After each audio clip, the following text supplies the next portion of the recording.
So, I want to say thank you to anybody that's here watching these videos.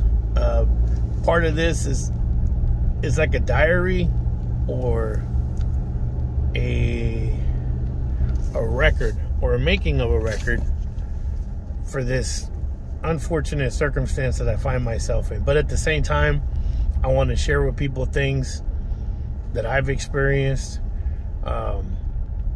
along the way, and the foundation for my premise in this unfortunate circumstance that I find myself in, not as a justification, but the logic behind where I stand. So I know there's going to be a lot of videos, a lot of information, but it's part of the narrative to explain why I got to a point where I shouldn't have to be begging somebody else, when you take into consideration all the suffrage that we've endured individually and collectively, and the people in our orbit that just refuse to grow up or to make a change. And how long are we going to,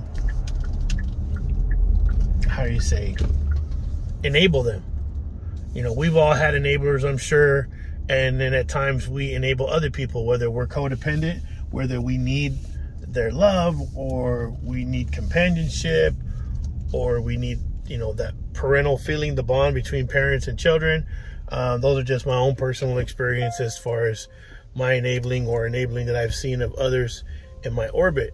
But it's toxic, and there just comes a point where, like, what am I going to do? Am I going to sit there? I got grown adults that have been screwing up left, right, up, down for quite some time. Am I supposed to allow those people to continue to mess up and expect that I have to sacrifice time that should go to a child that has an opportunity to not make those mistakes in order to continuously keep trying to fix the problems of those adults? And when it comes to a certain point in our life, if we're messing up and people are expending all kinds of energy and love to help us get out of that circumstance, we owe it to them to be like, okay, enough is enough. But that change has to come from within us. They can do all they want. They can show us all the love and support and fix our problems in an attempt to try to get us enough momentum so that we get out of whatever circumstance we're in. But if we don't do it from within, it's all for naught until it is for something. So, I've had people murdered in my life. I've had friends drinking and driving that have passed away. You name it. So I'm going to go through these circumstances so that when I'm presenting my argument to the people, it makes sense. It's not unreasonable what I've presented. Like, hey, man, we could do better than this. We have to do better. We have to break cycles, and we owe it to our child to not hand down the same thinking errors.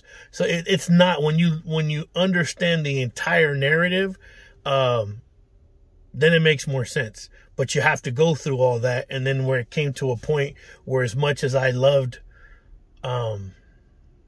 my spouse and the respondent in this unfortunate endeavor, that it's like, hey, enough is enough.